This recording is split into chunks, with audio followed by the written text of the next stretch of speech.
Good morning all of you.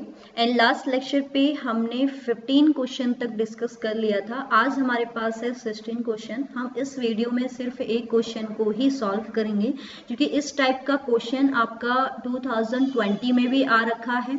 ठीक है, बस उसमें क्या है, ये 5 नहीं दिया हुआ है, बस इतना चेंजेस है, तो काफी लेंदी भी है। और यहाँ देखेंगे अगर हम स्क्रीन पे तो 3 मार्क्स का क्वेश्चन है। ठीक, तो देखते हैं। तो सबसे पहले इन टाइप के क्वेश्चंस को करने के लिए हमें फिगर को देखना होता है। तो हम क्या करते हैं ना, फिगर को एक्सप्लेन करने से पहले सबसे पहले याद रखा करिए कि बैटरी किन 2 पार्ट्स के बीच में। देखो ये बैटरी फिट है, ये पॉजिटिव हो गया बैटरी का, ये नेगेटिव। जब यहां से करंट फ्लो हुआ तो पॉइंट ए पे ये कितने पार्ट्स में डिवाइड हो गया, 2 पार्ट्स में डिवाइड हो गया। अब हमें यहाँ पर क्या है, network show in following figure. तो यहाँ पर हमारी जो ये है, ये बायो-सैवर्ट लॉ के वेस्टोन ब्रिज के अकॉर्डिंग हम इसको सॉल्व करेंगे, क्लोज पाथ बनाएंगे। तो इसमें याद रखिएगा, वहां हमने पढ़ा था जीरो डिफ्लेक्शन।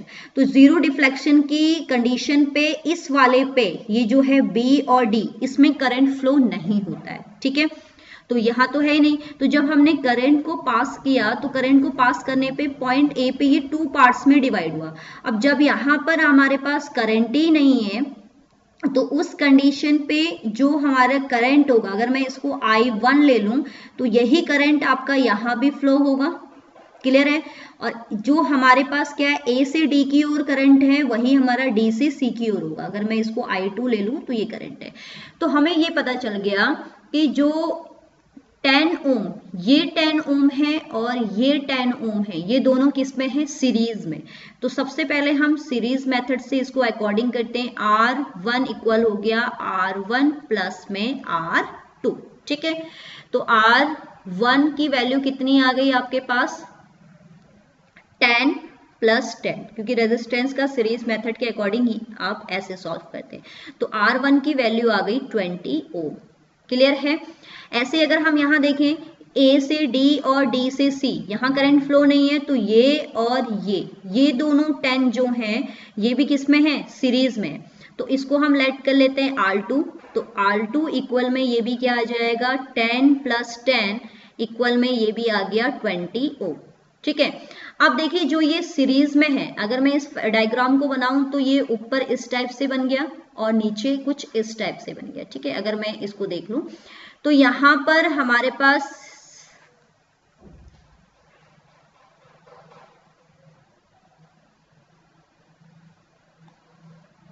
देखिए, इस डायग्राम को अगर हम देखें, अब मैंने इसको सॉल्व करके डायग्राम कुछ इस टाइप से आ गया। यहाँ पर आपके पास 100 है और 10 है, आई थिंक ये 10 है और ये 20 वोल्ट है। तो अब देखिए, अगर मैं अगेन बैटरी से निकालूं तो फिर वही सेम पॉइंट ए पे ये 2 पार्ट्स में डिवाइड हो गया। ये हमारा टोटल आया है 20, ये भी हमारा टोटल आया है 20। तो जहां से 2 पार्ट्स में डिवाइड होता है उसको हम बोलते हैं पैरेलल मेथड, यानी कि वो समांतर क्रम में जुड़ा है। इसका मतलब ये 20 और ये 20 किस में जुड़े होंगे, हमारे समांतर में।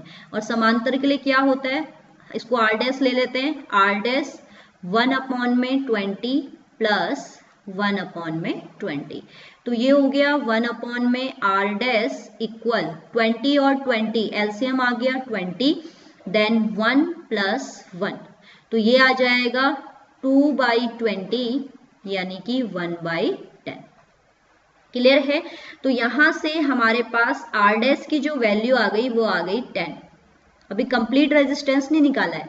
अगर मैं फिगर को फिर से देखूं ध्यान से, तो उस कैटेगरी में हमारे पास देखो डायग्राम कुछ इस टाइप से बन जाएगा। ऊपर तो आ गया हमारे पास कितना, ये आ गया हमारे पास, अभी आया था कितना, आया था 10 ओम।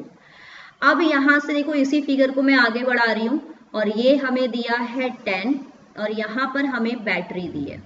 ठीक है, अब अगर मैं यहां से करंट को फ्लो करूं तो ये जो है रेजिस्टेंस और ये करंट, देखो कोई भी कॉर्नर पॉइंट नहीं मिल रहा है। इसका मतलब ये जो 10 क्वेश्चन में दिया हुआ है ये 10, और जो ऊपर वाले पूरे फिगर को सॉल्व करके क्या आया हुआ है, यहाँ भी कितना आया हुआ है 10। तो ये दोनों के दो अब किस में आ गए, दोबारा से सीरीज में। ठीक है, तो टोटल जो हमारे पास रेजिस्टेंस आएगा इसमें, ये तो आपका ऊपर वाले पूरे डायग्राम को सॉल्व करके आ गया 10, और इस 10 को लेंगे, ये दोनों सीरीज में तो 10, तो ये टोटल कितना आ गया हमारे पास 20 ओम। तो कंप्लीट फिगर के लिए जो रेजिस्टेंस आ गया वो कितना आ गया आपके पास 20 ओम। अब हमें क्या कहा गया है, अगर मैं क्वेश्चन को देखूं तो क्वेश्चन में आपसे साफ साफ कहा गया है कि आपको क्या लेना है, देखिए पूरे उसके लिए हर ब्रांच के लिए आपको शो करना है इसमें किसको, करंट को। ठीक, पहले तो टोटल करंट निकाल लेते हैं। तो करंट के लिए हमें पता है हमारे पास फॉर्मूला क्या होता है, ओम्स लॉ के अकॉर्डिंग V इक्वल होता है IR। तो I निकालना है, I इक्वल में हो जाएगा V अपॉन R। फिगर के अकॉर्डिंग अगर हम देखें तो हमें V की जो वैल्यू दी है वो दी है 20 ओम। तो यहाँ हमने रख दिया 20 अपॉन में कितना आ जाएगा, टोटल रेजिस्टेंस हमारा क्या रखा है 20। तो यानी कि पूरे सर्किट में हमारे अकॉर्डिंग तो कितने एम्पियर का करंट फ्लो होगा, 1 एम्पियर का। ये तो एक आंसर हो गया। बट यहाँ पर हमें क्या बोला गया है, current in each branch of the network. तो हर ब्रांच में आपने नेटवर्क में करंट को निकालना है। तो ध्यान देना यहाँ पर जो हम कह रहे हैं पॉइंट ए, तो पॉइंट ए से जो सर्किट है ए बी सी, ये जो है ए डी सी, ये दोनों पैरेलल है। तो याद रखना ये दोनों पैरेलल है और इक्वल है। तो इसलिए इसमें जो इसमें पूरे में जो करंट होगा वो क्या हो जाएगा, पूरे करंट का हाफ। तो पूरा करंट 1 हो गया और 1 का हाफ यानी कि 0.5 एम्पियर। तो इसमें आप बोल सकते हैं कि जो साइड है A B, side B C, side C D, side A D, इन सभी में जो करंट का मेजरमेंट होगा वो कितना होगा 0.5, क्योंकि हर साइड पे पूछा है। और अगर हम साइड देखें, साइड तो ये भी है हमारे पास बी और डी, यहाँ तो करंट फ्लो ही नहीं हो रहा है। तो यहाँ पर आई की वैल्यू कितनी हो जाएगी 0। ठीक है, तो क्वेश्चन यहीं पे खत्म नहीं होता, 1 एम्पियर हमसे हर साइड में भी बोला है। तो इसको आप कैसे लिख सकते हैं, अगर मैं यहाँ पर देखूं तो जो रेजिस्टेंस है, ठीक है, दी रेजिस्टेंस, जो रेजिस्टेंस है आपका इन सर्किट पाथ में जो रेजिस्टेंस है हमारा, अब वो कौन कौन से थे, अभी मैंने बताया कौन कौन सा है, ए बी सी और ए डी सी। ठीक है, इनमें क्या होंगे, इक्वल होगा, क्योंकि सभी में 1 एम्पियर का करंट है, इक्वल होगा। और साथ साथ में क्या है, ये सारे के सारे किस में होंगे, ये दोनों के दो पैरेलल में। ठीक है, इसलिए पैरेलल में होंगे, इसलिए जो करंट होगा इस पाथ पे, ठीक है, जो करंट होगा इस पाथ पर वो क्या हो जाएगा आपके पास, विल बी डिवाइड, ठीक है, डिवाइड इन हाफ, यानी कि हाफ हो जाएगा।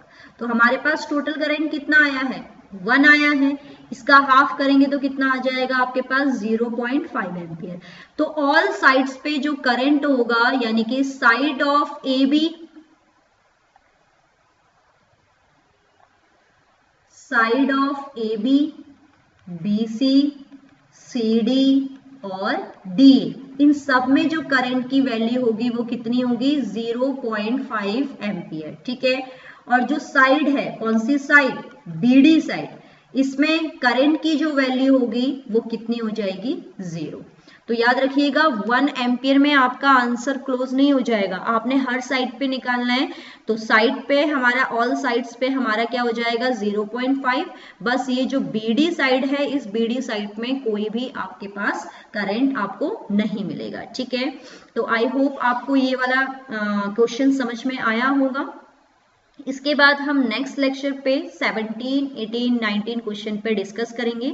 अब जितने भी क्वेश्चंस होंगे आपके, देखिए यहाँ से आपके 3 मार्क्स में क्वेश्चन स्टार्ट हो गए, तो इसलिए अब हम यहाँ से लेंथी क्वेश्चन करना स्टार्ट करेंगे। ठीक है, तो आप एक एक क्वेश्चन को अच्छे से देखिए, क्योंकि याद रखिएगा अगर व्हीलस्टोन ब्रिज से कोई क्वेश्चन बनता है तो डायग्राम हमेशा इसी टाइप का बनेगा, बस डिजिट चेंज होंगे। तो अगर आप पैटर्न को समझ गए हैं तो आप इजिली हर क्वेश्चन को कर सकते हैं। ठीक है, मैं कोशिश करूंगी कि आपके ज़्यादा से ज़्यादा आपके प्रीवियस ईयर पेपर कंप्लीट हो सके आपके एग्जाम से पहले।